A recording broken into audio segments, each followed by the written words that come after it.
करते रहे। खुद को सुधार ले, अगर तू काम नहीं करेगा तो तेरा साथ कोई नहीं देगा। ऐसा महात्मा गौतम बुद्ध ने कई सालों पहले अपने शिष्यों से क्यों कहा था?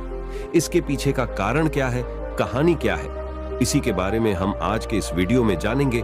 तो बिना देर किए चलिए वीडियो की शुरुआत करते हैं। स्वार्थी यानी कि स्वयं का अर्थ। जो इंसान स्वयं का अर्थ जानना चाहता है, जो खुद को समझना चाहता है, क्या वो इंसान आपकी नजर में गलत है?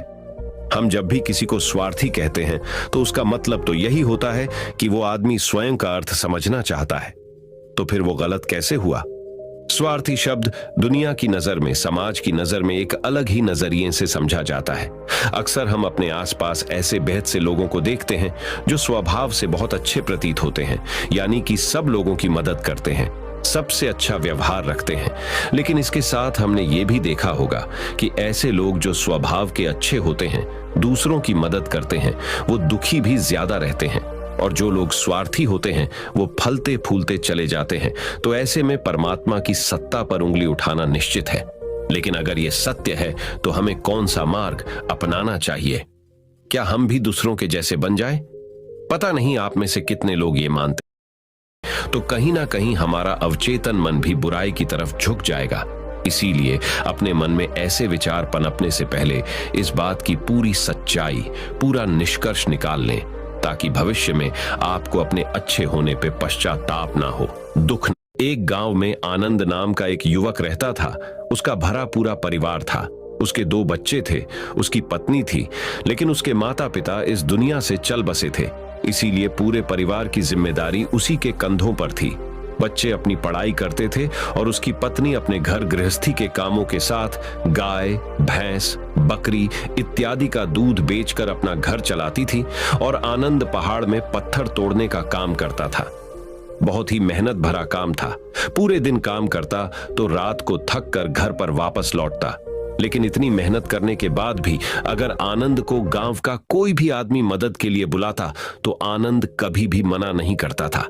उसके जीवन का एक ही सिद्धांत था, अगर मैं दूसरों की मदद करूंगा तो परमात्मा मेरा साथ देंगे, परमात्मा मेरे साथ कुछ बुरा नहीं होने देंगे। आनंद अपने इस सिद्धांत का पालन बहुत ही कड़ाई के साथ करता था। वह इस सिद्धांत पर इतना विश्वास करता था कि अगर कोई बाहर का आदमी उससे मदद मांग ले तो वो अपने घर का काम भी अधूरा छोड़कर उस आदमी की मदद करने के लिए पहुंच जाता था, जिसकी वजह से उसकी पत्नी बहुत परेशान रहती थी। वो अक्सर आनंद को समझाने की कोशिश करती थी कि सबसे पहले अपना काम, अपने परिवार को देखो। 2 बच्चे हैं हमारे और फिर भी तुम दूसरों के काम करने में लगे रहते हो। अरे अपने घर को तो संभालो। अपना घर संभाल नहीं रहा, दूसरों की मदद करने चले हैं। और जब ऐसी ऐसी बातें आनंद के कानों में पड़ती तो उसके हृदय में कांटा चुभने लगता था और उन दोनों में लड़ाई झगड़ा शुरू हो जाता था। अक्सर उनके लड़ाई झगड़े का यही सबसे बड़ा कारण होता था।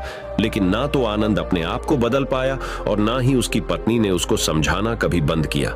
इसी वजह से आए दिन उनके घर में क्लेश होता रहता था। जहां तक उस गांव वालों की बात थी तो वो आनंद के स्वभाव को जानते थे और वो जानबूझकर जो काम आसान भी होता था, जो उनके सामर्थ्य में भी होता था, उस काम के लिए भी वो आनंद को बुलाते थे ताकि उन्हें कम मेहनत करनी पड़े। कहने का अर्थ ये है कि गांव वाले आनंद की इस शिष्टाचार का फायदा उठाते थे, लाभ उठाते थे और सब पीछे से उसका मजाक उड़ाते थे, उसे बेवकूफ कहते थे। ऐसे ही समय भी तरह और एक दिन आनंद की पत्नी बहुत ज्यादा बीमार पड़ गई।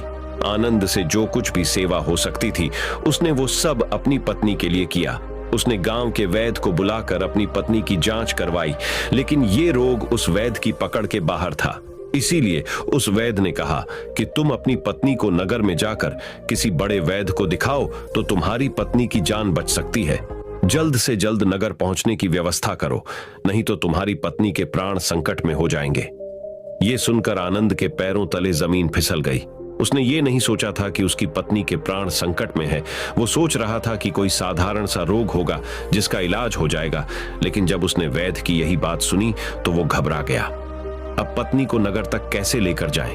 क्योंकि उसके पास इतना धन नहीं था कि वो अपनी पत्नी के लिए एक घोड़ा गाड़ी करके उसमें अपनी पत्नी को लिटाकर नगर में ले जा सके। उसकी पत्नी की हालत बिल्कुल चलने की भी नहीं थी, इसलिए उसे नगर पहुंचाने के लिए किसी घोड़ा गाड़ी की जरूरत थी। संयोग से उसके पड़ोसी धन्मू के पास एक घोड़ा गाड़ी थी। वो अक्सर व्यापार के लिए अपनी घोड़ा गाड़ी नगर में लेकर जाया करता था। इसीलिए आनंद के मन में विचार आया कि मैं धन्मू की घोड़ा गाड़ी ले सकता हूं। मैं धन्मू की इतनी मदद करता हूं, कभी उसके काम को नहीं टालता, तो वो तो मेरे काम को कभी मना ही नहीं कर सकता। और यही सोचकर वो घोड़ा गाड़ी लेने के लिए धन्मू के पास पहुंच जाता है। लेकिन धन्मू बहुत ही चालाक इंसान था। वो बिना किराए के अपनी घोड़ा गाड़ी अपने सगे संबंधियों के लिए भी नहीं ले जाता था, तो आनंद की तो दूर की बात रही। जब आनंद ने उससे घोड़ा गाड़ी के बारे में पूछा तो उसने ये कहकर उसका ये काम टाल दिया कि मेरे घोड़े बहुत ज्यादा बीमार हैं, वो शायद बच भी मुश्किल से पाएंगे। 5 दिनों से वो कुछ नहीं खा रहे, तो ऐसे में बेचारा घोड़ा गाड़ी लेकर कहा, नगर तक पहुंच पाएगा। हाँ, अगर तुम कुछ धन की व्यवस्था कर सकते हो तो मैं अपने एक मित्र की घोड़ा गाड़ी तुम्हारे लिए मंगवा सकता हूं।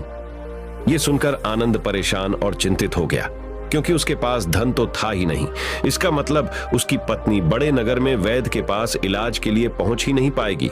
उलझन भरे हुए विचार लिए हुए जब आनंद वापस आ रहा तो उसने एक दिल दहलाने देने वाला दृश्य देखा। उसने देखा कि धन्मू के घोड़े, जो धन्मू के अनुसार बीमार थे और कुछ खा भी नहीं रहे थे, वहीं घोड़े गांव का ही एक युवक उसकी बाट से खोलकर बाहर ला रहा था और गाड़ी में उसको जोत रहा था। ये देखकर पहले तो आनंद को कुछ समझ में नहीं आया। उसके बाद जब आनंद ने उस युवक से पूछा तो उसने बताया कि धन्मू ने ये घोड़ा गाड़ी उसे किराए पर दी है। ये सुनकर आनंद का दिल टूट गया। उसने कभी सपने में भी नहीं सोचा था कि उसका सबसे अच्छा मित्र धन्मू उसके साथ ऐसा कर सकता है। हालांकि ये इस बात पर दुखी होने का वक्त नहीं था, इसीलिए आनंद वहां से जल्दी से लौट जाता है और गांव के ही एक सेठ के पास जाकर कुछ धन उधार लेकर धन्मू को दे देता है। धनु अपने मित्र की घोड़ा गाड़ी मंगवा देता है, जिसके बाद वो अपनी पत्नी को वैद्य के पास नगर में ले जाता है। जब उसकी पत्नी का इलाज चल रहा था तो आनंद यही सोच रहा था कि एक वो दिन था जब धन्मू की बेटी बीमार हो गई थी और धन्मू यहाँ पर नहीं था, तो मैं पूरी रात वैद्य जी के पास उसके लिए बैठा रहा था, उसकी देखरेख की थी, उसकी सेवा की थी। इतने दिनों तक धन्मू नहीं आया था, तब मैं ही उसके परिवार की देखरेख किया करता था। हाय, कैसा दुर्भाग्य है ये, जिसके लिए मैंने इतना कुछ किया। उसने एक घोड़ा गाड़ी देने से मुझे मना कर दिया, और वो भी तब जब मेरी पत्नी जिंदगी और मौत के साथ खेल रही थी। कुछ देर बाद वैद्य बाहर आकर आनंद को एक बहुत बुरी खबर देता है। वो आनंद को बताता है कि उसकी पत्नी को कर्क रोग हो चुका है और इसका कोई भी इलाज नहीं है, उसके पास कुछ समय ही शेष बचा है। ये सुनकर आनंद दुखी होकर वहीं जमीन पर बैठ गया। उसकी पूरी दुनिया उजड़ने वाली थी और उसे कोई रास्ता नजर नहीं आ रहा था। कुछ समय बाद उसकी पत्नी चल बसी और अब दोनों बच्चों की जिम्मेदारी उसके कंधों पर आ गई थी। लेकिन यहाँ पर आनंद के सारे सिद्धांत टूट चुके थे, उसके सारे भरम खत्म हो चुके थे। अब उसके दिमाग में एक ही बात थी कि अच्छा, कर्म करने से परमात्मा साथ नहीं देता, बल्कि जो बुरे लोग हैं वो लोग फलते फूलते हैं, और इस बात का मैं सबसे बड़ा गवाह हूं। ये विचार अक्सर उसके दिमाग में चलते रहते थे और इसी वजह से उसका मन धीरे धीरे संन्यस्त हो गया, देश दुनिया से दूर हट गया। और एक दिन ऐसा भी आया जब वो अपने बच्चों को अपने रिश्तेदारों के पास छोड़कर इस देश दुनिया को त्याग कर एक सन्यासी बनने के लिए घर से निकल पड़ा। उसने गांव में किसी को कुछ नहीं बताया। किसी को नहीं पता था कि आनंद अचानक कहां गायब हो गया। सन्यास की दीक्षा लेने के लिए वो एक बौद्ध भिक्षु के पास पहुंचता है। बौद्ध भिक्षु उस समय ध्यान में बैठे हुए थे। ध्यान से बाहर आने के बाद वो बड़े ध्यान से आनंद के चेहरे को देखते हैं और उससे सन्यासी बनने का कारण पूछते हैं। इस पर आनंद उन्हें अपनी पूरी आप बीती सुना देता है और कहता है कि हे महात्मा, इस दुनिया से मुझे कुछ भी हासिल नहीं हुआ। मेरा मन इस दुनिया से विरक्त हो चुका है। जब अपने दोस्तों ने ही मेरा साथ नहीं दिया तो इस दुनिया में रहने का क्या मतलब, और इसी वजह से मैं सन्यासी बनना चाहता हूं। यह सुनने के बाद बौद्ध भिक्षु ने उपदेश देना शुरू किया। उन्होंने कहा कि याद रखना बेटा, जीवन से विरक्त होकर सन्यासी बनना तुम्हें परम सुख तक कभी नहीं पहुंचा सकता, परमानंद तक कभी नहीं पहुंचा सकता। तुम दुनिया से आपने मन पर एक बोझ लेकर विरक्त हुए हो। तुम दुनिया से परमात्मा की खोज करने के लिए विरक्त नहीं हुए हो। इस भ्रम में कभी मत रहना। तुम संसार से विरक्त हुए हो क्योंकि संसार ने तुम्हें धोखा दिया, ऐसा तुम्हें लगता है। इसीलिए तुम परमात्मा पे कभी विश्वास नहीं कर पाओगे और ना ही उन पर अपनी पूर्ण आस्था बना पाओगे। इसीलिए सन्यासी होने का भी तुम पूरा लाभ कभी नहीं उठा पाओगे। सन्यासी होने का लाभ तब मिलता है जब हमारी प्रभु में, परमेश्वर में, परमात्मा में पूर्ण आस्था बन जाती है। मैं तुमसे पूछता हूं, या तुम्हारी आस्था परमात्मा में है? यह सुनकर आनंद कहता है कि हे महात्मा, मैं तो दुनिया देखकर आया हूं कि जो बुरे कर्म करता है वो फलता फूलता है, और जो अच्छा काम करता है उसे कुछ भी नहीं देता। परमात्मा उसे दुख ही दुख देता है। इसीलिए मैं परमात्मा पर अपनी पूर्ण आस्था कैसे बना सकता हूं? यह सुनकर उस बौद्ध भिक्षु ने कहा कि यही तो मैं तुम्हें समझाना चाहता हूं कि तुम पूरी ऊर्जा अपनी सन्यासी जीवन में लगाओ और उसके बाद भी तुम्हें फल प्राप्त ना हो तो तुम्हें कैसा लगेगा। इसीलिए किसी की भी मदद करने के लिए मैं 5 सिद्धांत तुम्हें बताता हूं। ये 5 सिद्धांत समझकर संसार में वापस लौट जाओ और संसार में एक ग्रस्त जीवन जियो। उसके बाद ही सन्यासी जीवन का उदय होता है। जब हम अपने ग्रस्त जीवन को पूर्ण रूप से समझ लेते हैं और अपनी जिम्मेदारियों का निर्वाह कर देते हैं। ये कहकर बौद्ध भिक्षु ने कहना शुरू किया कि जब भी तुम किसी की सहायता करते हो, किसी की मदद करते हो, तो उसमें सबसे पहली बात, सबसे पहला सिद्धांत जो ध्यान में रखने का होता है वो होता है कि किसी की मदद करते वक्त, किसी की सहायता करते वक्त कभी भी उससे उम्मीद मत रखना। ये मत सोचना कि आज मैंने इसकी सहायता कर दी, मदद कर दी, तो कल बदले में ये भी मेरी सहायता करेगा, मेरी मदद करेगा। अगर तुम ऐसा सोचोगे तो तुम्हें जीवन में दुखों का सामना करना ही पड़ेगा, क्योंकि एक नहीं तो दूसरा, या दूसरा नहीं तो तीसरा, कोई ना कोई तुम्हारी उम्मीद जरूर तोड़ेगा। और वास्तविकता में वो मदद या वो सहायता नहीं होती, वो हमारे लालच का ही एक रूप होता है। हम उसकी सहायता या मदद निर्भर तरीके से नहीं कर रहे हैं। हमारे मन में लालच का भाव है, हमारे मन में बदले का भाव है। हम ये सोचकर मदद करते हैं कि इसकी मदद कर देता हूं तो कल ये मेरा भी मदद करेगा। और यही लालच हमें अक्सर उन लोगों की मदद करने पर विवश करता है जो किसी ना किसी रूप में धनवान होते हैं, क्योंकि हमें लगता है कि कल ये आदमी धन के द्वारा मेरी मदद कर सकता है। और इसीलिए जिस इंसान को वास्तविकता में मदद की आवश्यकता है, हो सकता है वो गरीब हो, लेकिन हमारा मन अपने लालच के वशीभूत होकर उसकी मदद कभी नहीं करेगा।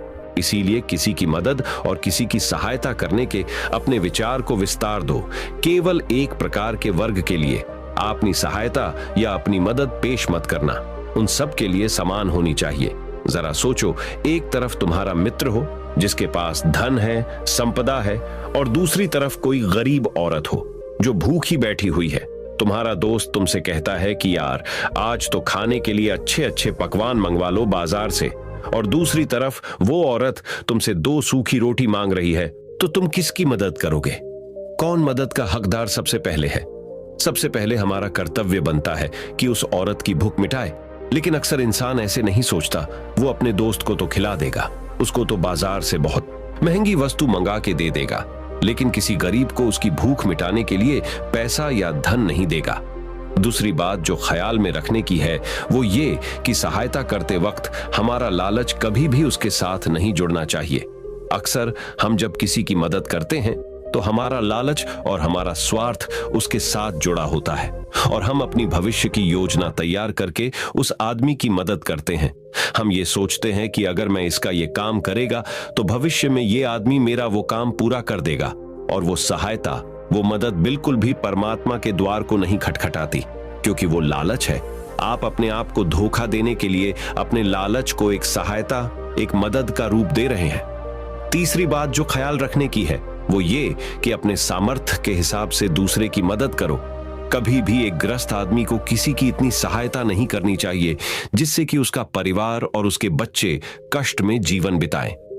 सबसे पहला फर्ज हमारा होता है अपने परिवार को सुखी रखना, उनकी जरूरतें पूरी करना, और उसके बाद दूसरों की मदद करना आता है। लेकिन कुछ लोग दूसरों की मदद पहले करते हैं और अपने परिवार को मदद कम देते हैं, जिससे कि परिवार में लड़ाई झगड़े आए दिन पनपते रहते हैं, और ये सब हम समाज में देखते रहते हैं अपने आसपास। अगली बात जो ख्याल में रखने की होती है वो ये कि अपना कर्म, अपनी जिम्मेदारियां पहले निभानी होती है। हम अपना कर्म, अपना काम छोड़कर पहले दूसरों की मदद करने के लिए चले जाते हैं, और जब दूसरा बदले में हमारी मदद नहीं करता तो हमारा दिल दुखी हो जाता है। हम सोचते हैं कि मैंने तो अपना काम छोड़कर उस आदमी की मदद की थी और वो आदमी मेरी मदद ही नहीं कर रहा है। इसीलिए अपना कर्म सर्वोपरि, अपना कर्म सबसे ऊपर, क्योंकि वही काम करने के लिए इस दुनिया में हमारा जन्म हुआ है। और सबसे आखिर में जो बात समझने की है वो ये कि परमात्मा की मर्जी से ही सब कुछ होता है। हमारा कर्तव्य है अपने कर्म को करते जाना। करनी धरनी तो ऊपर वाले के हाथ में है, इसीलिए जो कुछ भी होता है सब ऊपर वाले पे छोड़ दो। अगर तुम्हें कोई धोखा भी देता है तो ये समझ के चलो कि वो सब ऊपर वाले की करनी होती है। आप ये मान के चलो कि मैं करता नहीं हूं, मैं तो एक माध्यम हूं, करवाने वाला तो वो है, उसके सामने किसकी मर्जी चली। जब ये आस्था, ये विश्वास हमारे मन में पनपने लगता है तो हमारी सारी शिकायतें दूर हो जाती हैं, क्योंकि इस दुनिया में जो भी होता है अच्छे के लिए होता है, जो भी हो रहा है अच्छे के लिए हो रहा है, और जो भी होगा अच्छा ही होगा। चाहे हमारी बुद्धि आज वर्तमान में इस सिद्धांत को ना समझ पाए, लेकिन जीवन में कभी ना कभी किसी ना किसी मोड़ पर आपको जरूर ये एहसास होगा कि जो हुआ था वो अच्छे के लिए ही हुआ था। इसीलिए सारी शिकायतें दूर कर दो और बस अपना कर्म करते जाओ। अपने ग्रस्त जीवन को पूर्ण रूप से जिलो और उसके बाद ही सन्यासी जीवन की नींव होती है। इसके बाद बौद्ध भिक्षु ने आनंद को कहा कि वापस अपने गांव लौट जाओ, अपनी बेटियों को वापस लेकर आओ, उन्हें पालो पोसो, अपने बच्चों को वापस लेकर आओ, दूसरी शादी कर लो, लेकिन बच्चों का पालन पोषण अच्छे तरीके से करो। यह सुनकर आनंद अपने बच्चों के साथ अपने गांव में वापस लौट आता है। गांव में किसी को खबर नहीं थी कि आनंद कहां पर गया हुआ था और वो क्या ज्ञान लेकर वापस लौटा है। लेकिन अगले दिन सुबह सुबह गांव वालों ने आनंद के चेहरे पर एक अलग ही चमक, एक अलग ही आभा पाई। तो इस कहानी से हमें यह सीख मिलती है कि दूसरों के पीछे भागने से अच्छा है अकेले रहकर अपने आप को सुधारो और अपनों का काम बड़े ही खुशी से करो और शांत रहकर अपने आप की दिमाग की मनस्थिति को सुधारो। तो अब हम आपको बताएंगे कि शांत रहने के क्या क्या फायदे हैं। तो चलिए शुरुआत करते हैं। हर तरफ शोर शराबे और भाग दौड़ के बीच खामोशी की अपनी अलग ही खासियत है। आपने कई कविताओं में भी पढ़ा होगा कि मौन रहकर एक दूसरे की बात को समझना सबसे सुंदर संवाद है। लेकिन क्या आप ये जानते हैं कि चुप रहने के अपने शारीरिक और मानसिक फायदे भी हैं? विशेषज्ञ मानते हैं कि मौन यानी शांत सुधार हो सकता है। मौन धारण करने का महत्व आज हम जिस युग में जी रहे हैं उसमें टेक्नोलॉजी एक महत्वपूर्ण भूमिका निभाती है। जहां लोग एकांत की खोज में लगे रहते, वो खुद को इन्हीं टेक्नोलॉजी को कहीं गुम कर देते हैं। लेकिन मौन को मन में बैठाने की दिशा में पहला कदम यह है कि आप अपने मानसिक स्वास्थ्य को अन्य सभी पहलुओं से बढ़कर समझें और फिर उन तकनीकों को शामिल करने का सचेत प्रयास करें जो आपको मौन रहने की आत्मीय उदारता और शक्ति का अनुभव करने की अनुमति दे। गाड़ियों के बेतहाशे हॉर्न से लेकर आसपास बजने वाले म्यूजिक, ऑन डिमांड शो और लोगों की छटर-पटर से लेकर आपकी बिल्डिंग के ऊपर से उड़ते हुए हवाई जहाज की आवाज तक, हर तरफ एक घना शोर है जिसमें दूसरों की तो क्या, कभी कभी खुद की भी आवाज नहीं सुन पाते। आपके अंतर्मन की आवाज, जिसे सुनने से आपके जीवन की आधी परेशानी का समाधान मिल सकता है। वैज्ञानिक प्रमाणों के अनुसार यह हमारे स्वास्थ्य के लिए बहुत अच्छी बात है कि लेकिन शांत रहना ब्लड प्रेशर कम कर सकता है, एकाग्रता और ध्यान में सुधार ला सकता है, परेशान करने वाले विचारों को शांत कर सकता है, मस्तिष्क के विकास को बढ़ावा दे सकता है, कोर्टिसोल को कम कर सकता है, अंदर की रचनात्मकता को बढ़ावा मिलता है, अच्छी नींद को बढ़ावा मिलता है, दिमागी रूप से स्वस्थ महसूस कर सकते हैं। हालांकि यहां मौन रहने का मतलब परेशानी में भी चुप्पी साधे रहने से नहीं है, बल्कि अनावश्यक किसी भी शोर से दूर रहने और ध्वनि प्रदूषण से बचना है। मौन रहते हुए धीरे धीरे गहरी सांस लेने से और भी फायदे मिल सकते हैं। चुप रहना है अनेक समस्याओं का हल, तनाव घटाने और एकाग्रता बढ़ाने के लिए हम आपको अब 9 फायदे बनाएंगे। मेडिटेशन और ध्यान लगाना खुद को शांत करने और तनाव घटाने का एक बेहतरीन तरीका है। आपने ध्यान दिया होगा कि हर धर्म और संस्कृति में शांत और मौन रहने को महत्व दिया गया है। चाहे आप इसे धार्मिक नाम दें या जीने का एक तरीका माने, लेकिन दिन भर में कुछ समय तक शांत रहना आपके स्वास्थ्य के लिए बहुत फायदेमंद साबित होता है। कई साइकोलॉजिस्ट भी कॉन्फिडेंस बढ़ाने, कंसंट्रेशन बढ़ाने, मन की शांति और पॉजिटिव थिंकिंग के लिए कुछ मिनट मौन धारण करने की सलाह देते हैं। जब हम कुछ समय मौन या चुप रहते हैं तो हमें खुद से बात करने का मौका मिलता है। हम चिंतन मनन करते हैं जिससे हमारा मन शांत होता है, दिमाग रिलैक्स रहता है और हमारा दिमाग नई ऊर्जा और विचारों से भरता है। चलिए आपको बताते हैं चुप या मौन रहने के 9 फायदे। पहला, बेहतर काम करता है। इसके लिए दिन भर में सिर्फ 3 मिनट चुप रहने से शुरुआत करें। ऐसा करने से आप देखेंगे कि आपका दिमाग ठंडा तो रहता ही है, आपके व्यक्तिगत रिश्तों में भी सुधार होता है। दूसरा फायदा, तनाव वाले हार्मोन नियंत्रित होते हैं। आज के दौर में हर तरफ शोर ही शोर है, इसकी वजह से दिमाग में तनाव पैदा होना लाजमी है। ऐसे में अगर आप हर रोज कुछ देर मौन रहने की प्रैक्टिस करते हैं तो इससे आपके तनाव पैदा करने वाले हार्मोन के लेवल में कमी आती है। इससे आपका दिमाग शांत होता है, गुस्सा नियंत्रित रहता है और तनाव बढ़ाने वाले हार्मोन्स का लेवल घटता है। तीसरा फायदा, ब्रेन सेल्स बनती है। अक्सर तनाव, स्ट्रेस, एंजाइटी और लगातार बोलते रहने और शोर शराबे के चलते हमारे दिमाग की कोशिकाएं मरने लगती हैं। ऐसे में कुछ देर मौन रहने से हमारे दिमाग की सेल्स दोबारा बनती है और उनका पुनः निर्माण हमारे दिमाग की शक्ति बढ़ाता है। इससे हमारी एकाग्रता बढ़ती है और दिमाग तेज होता है। चौथा फायदा, क्रिएटिविटी बढ़ती है। जब हम दिन भर की उलझनों में उलझे रहते हैं, इस वजह से हम शांत होकर सोचने समझने की क्षमता खोने लगते हैं। इस वजह से हमारी क्रिएटिविटी खत्म होने लगती है। जब हम कुछ देर मौन रहते हैं तो हमारे दिमाग की नई नई क्रिएटिविटी उभर कर सामने आती है। हम में सोचने समझने और सुनने की क्षमता बढ़ती है और हम कुछ नया कर पाते हैं। पांचवा फायदा, परिस्थितियों का सामना बेहतर ढंग से करते हैं। एक रिसर्च में पाया गया है कि जो लोग मौन रहने की आदत डालते हैं वो मुश्किल और तनावपूर्ण परिस्थितियों से बेहतर ढंग से निकल पाने में सक्षम होते हैं। इसकी वजह यह है कि मुश्किल परिस्थिति में वो अपना आपा नहीं खोते और लॉजिक के साथ सोचने की काबिलियत रखते हैं। इस कारण वो परिस्थितियों का बेहतर सामना कर पाते हैं। छठा फायदा दिमाग के लिए है ये एक्सरसाइज। हमारे शरीर का सबसे जटिल हिस्सा दिमाग होता है। ये पूरे शरीर को चलाता है और ये हमारे सभी इमोशंस को कंट्रोल करता है। ऐसे में जरूरी है कि हम अपने दिमाग को भी व्यायाम करवाएं। जिस तरह शरीर को मजबूत बनाने के लिए शारीरिक व्यायाम जरूरी है, उसी तरह दिमाग को मजबूत बनाने के लिए उनकी ताकत बढ़ाना जरूरी है। मौन रहना दिमाग के लिए एक व्यायाम जैसा ही है और इससे दिमाग की मांसपेशियां तंदुरुस्त रहती हैं। सातवां फायदा, पॉजिटिव विचारों का संचार। मौन रहना हमारे दिमाग को पॉजिटिव विचारों से भरता है। जब हम दिमाग को बाहरी शोर शराबे से दूर करते हुए कुछ समय खुद पर केंद्रित करते हैं तो हम अपने आसपास की अच्छाइयों को बेहतर ढंग से देख और समझ पाते हैं।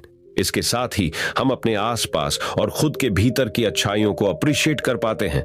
इसीलिए कुछ समय मौन रहते हुए खुद को समझना, अपने भीतर झांकना और अपने बारे में समझना एक बेहतरीन प्रैक्टिस है। आठवां फायदा, एक अच्छे श्रोता और समीक्षक। चुप रहना और कुछ समय तक खुद को स्थिर रखना आपको एक अच्छा श्रोता और समीक्षक बनाता है।